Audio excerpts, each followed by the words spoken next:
family. And um, I would consider Lori my family. Lori, that's really why I wanted to come on here, is because I spent a lot of. That was the first time I met Hippie Mama, because there was an incident where it went missing, and she was like so upset. She couldn't find her wallet with my convoy mom in her RV, and Lori was live. She was up there somewhere, but I mean, we had a blast together. It was so much fun, but her wallet went missing, and she wanted to go home. We went to the help tent, and that was the first time I met Hippie Mama, where she snapped at me. She was like, "What are you doing here?" And I'm like, well, I'm here to help my friend, because Hippie Mom was like, "Well, that's what we're here for. We're here to help people." She's just really nasty. And I was like, well, here for help, like it was just, she was probably out. I don't know. But we ended up finding Lori's wallet.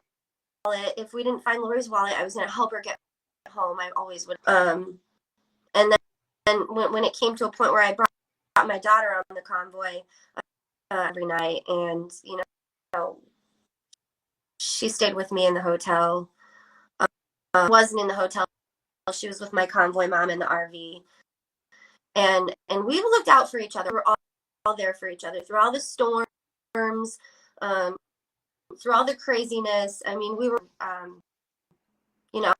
I guess the difference was the level of communication that we had. There was a level of communication that I had with the squirrels that she would not really, if she found, she wouldn't let somebody know. So whenever we were staying convoy mom in the RV, we didn't know whether we should lock up at night, or whether sometimes when she just wouldn't show up. And whenever Lori did show up, "Hey guys, I'm home," she'd come in with her, thing, or her little, she'd lay it down, and, we provided a safe place for her to stay. We always did. It was clear that we felt kind of taken advantage of. But what pushed me to the edge is, when I brought my daughter on, and she stayed with my daughter a lot. They spent a lot of time together, and going through some issues. Like I sent her to the Waldorf school. Work out very well. She got expelled, and I homeschooled her. And I loved homeschooling. It wasn't working out. So I brought, and Lori started talking to her, and then kind of being a mediator between a bad relationship. We weren't fighting or anything, but I was not accepting of my daughter, because she identified as a bird, and she wanted me to dress her as a man. And she's 14. Okay. That was happening to her. And I wasn't going to accept it. And so Lori was, at first I thought she was a big help with that. She would talk to me and tell me I need to accept who she wants to be. And I need to, start calling her bird like she wants. And we just had to agree to disagree. It just wasn't, it wasn't pretty. When I had my daughter on the convoy, just, a short time, she wanted to dig herself into her electronics. She didn't want to come down. And while they were taken off to California, my goal was to, once we got to Texas, get her down to where I needed to get her, and then jump back in with the convoy, get her down to Texas, because it wasn't working. It didn't seem like a good environment for her. I left the convoy or whatever. And there's a few things with this whole listening to her. I'm so glad I never listened to her.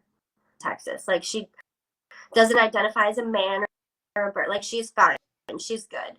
But her incident that we had was with Big D. Like every morning, I would go to the morning meetings, and Big D was there, and he was always reeking of all over me. Every morning he'd come, can I stand with you? And I'm like, yeah, sure. It was really creepy, but it got to the point where I would wait for morning meetings to start and go from on a different stand somewhere else so that I wouldn't have to worry about him coming, just wanting to stand by me. And I tried talking to Lori about that, and she called me crazy. Anybody, she stuck up for him a lot, and two major things that happened that really bother me about what's going on, because I've been trying to get a hold of her for as far back as before they were doing the homeless people picking the packages together. I've been texting her, telling her, hey, I have someone who took my daughter down to Texas. I have all this winter gear. If y'all want it, you people, well, it's getting cold. Maybe they might need some of this stuff. She didn't answer me. She went hold of her. And then all of a sudden, I find your show, and one random email, she starts throwing me the middle finger. And I'm like, what's going on? Because everything was fine. We already had our discussion about the squirrels, and she didn't want anything to do with them. And I told her I was sorry that she felt that way, but they were still going to communicate with them, but that I still loved her. I've always looked out for her. I've always cared about her. I've always wanted the best for her. And when my messages in her chat started disappearing, I didn't understand why. I used to be a mod for Lori. One day I just wasn't. And I didn't even say anything because honestly, I really don't care. If you don't want me to, I don't have to look out for you. I don't have to if you don't want me to. That's okay. That's for me to do. But okay. Hold on just a second. So you're part of the mod, the rogue mod, all of that as well? It's so confusing. It's so okay, confusing. hold on. I just want everybody to know, especially the people in chat at the moment, that the chat me. that can you see chat? Because I don't watch it. I get caught up in talking, and I at a point that I was not going to watch the chat on this interview, all right, because interfere with my feelings. Yeah. Okay. All right. All liars.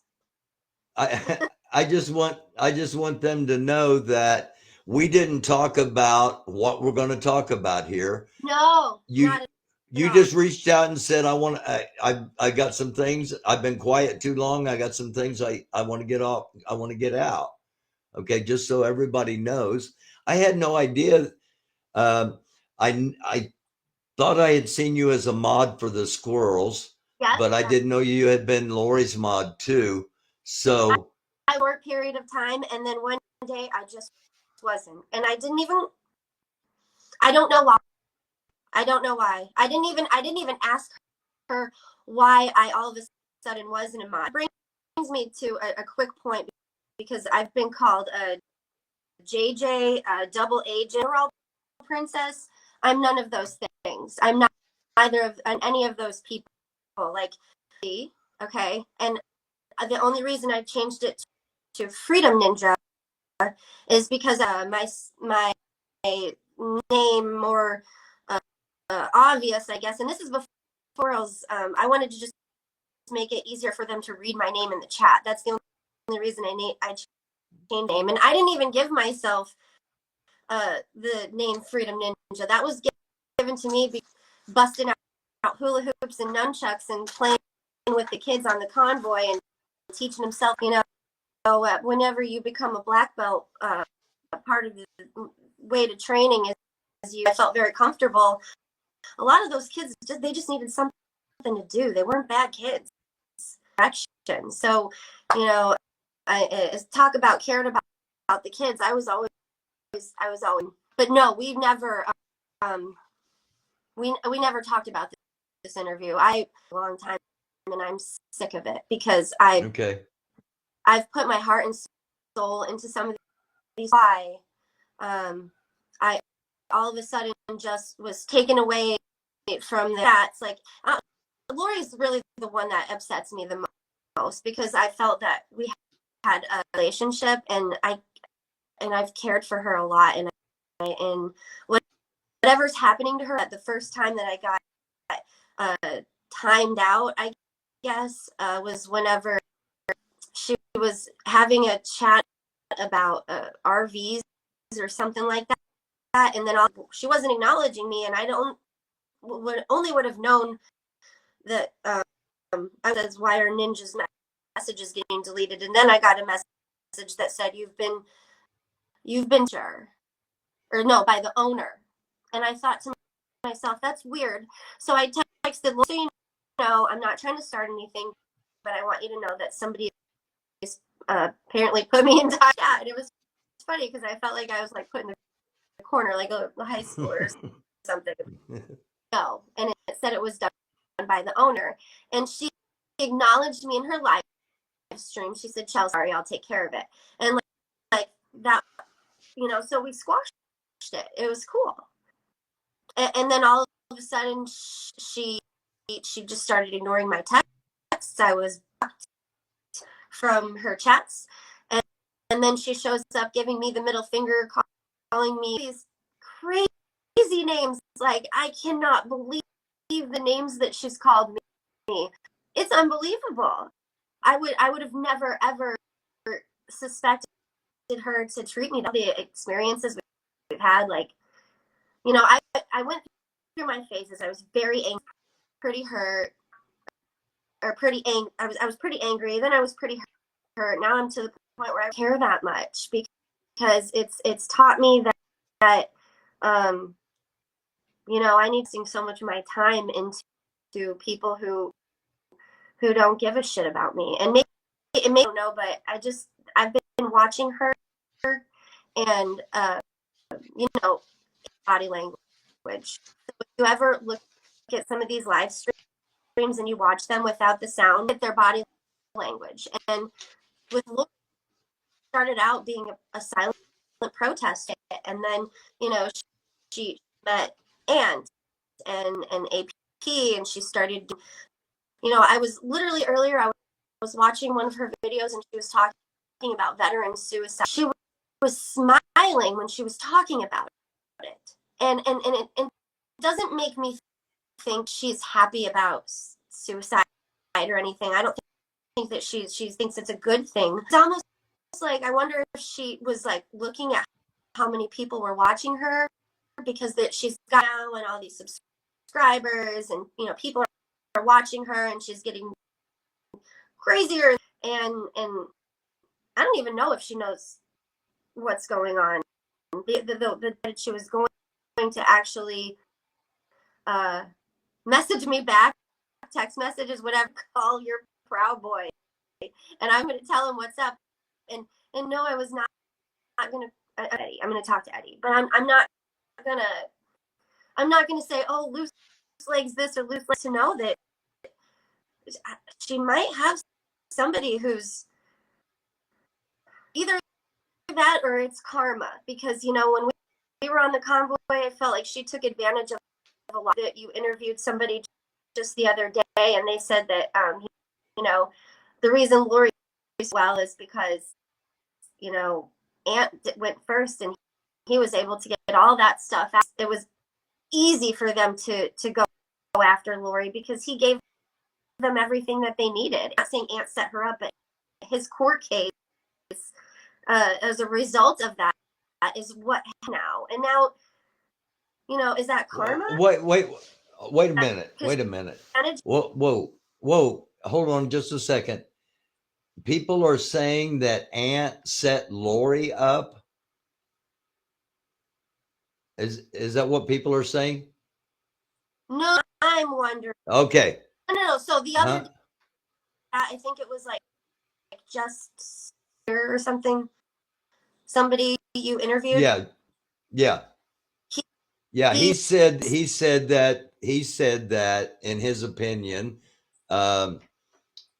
by Ant going first, he showed 1776 everything they did wrong, so they did it right against Lori.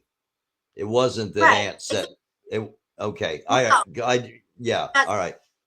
Ant's I'm got not enough. Defender of Ants has got enough stuff nope, I'm tossed not at him. You know, we don't want anything incorrect out there. Okay, go ahead. I wonder if this could possibly Dharma, because nobody was looking out for her. Nobody, once people were looking out for her, then I look at where she is right now. Nobody was looking out for her. You mean the day of the hearing? Mm-hmm. Okay. Percent of communication is body language, and it was great in relief. First case taken care of, and then it all just went to shit whenever Lori had to go. She was thrown into the gauntlet. That's how I feel watching everything. That's how I feel, because she wasn't knowledgeable. Ant is a smart guy. He knows what he's doing. He can go to for. Lori was scared. She didn't even want to go. She was terrified. Like, I felt so bad for her. She's if she doesn't get the right people behind her, she's gonna keep getting herself. Really is. And I don't know who's guiding her or help not doing a good enough job. Okay. All right. They're not. I've got a couple of questions. Do you have anything else you want to get out? Yeah. I just want to say that I'm not a bad mom. I'm a really good mom, Lori. I really am a good mom. Glad that I didn't listen to any of your advice, because if I did, I don't know how messed up I decided to go with my feelings on what I needed to do and not accept that behavior. I regret telling you about Big D being a bad guy. I wish that you would have listened to you. And that's all I have to say about that. Okay. All right. Looking back, do you think do you think 1776 is a cult? Oh, I know it's a cult. I was Okay. with a few days, and the reason we left was because there were days of Zip Tie Billy stalking my truck. He used to go back and forth with his gun to the point where I would put a water bottle on my floor, and whenever he would start doing his pacing, I would go bolt to my water bottle to break, so that he would stop pacing back and forth. And then Big D used to block my truck in, so that I have pictures of it. He used to block my truck in whenever I would park it, so that I go. And then whenever I would stay in Mom's RV, when we were in that parking lot at that Rings place or whatever with all the flags, lock my truck in so that I couldn't get out. And then Black Cars Matter would be right there parked. Like, they were like trying to intimidate me, and it never worked. Y'all don't fucking scare me. Okay. Were you say they all don't scare you? Was there ever a time when you were on the convoy that you were scared? Yeah. It was right before, it was the day of, whenever there was that revolt at town at the Speedway. That revolt, when everybody surrounded the buses and everything, like, that was a scary thing. And that was also the same day that Zip Tie Billy came up to me and a gun, and I'm not going to say what he said, because Yeah. that guy's crazy. He's absolutely insane. I don't fuel his fire, but he did confirm confront us with a gun. And then later on that night, we had to choose where to go, and we ended up in a IHOP parking lot or whatever. I was a little bit afraid whenever everybody was revolting and everything. I didn't know what to expect, but yeah. Okay. All right. Thank you for coming on here.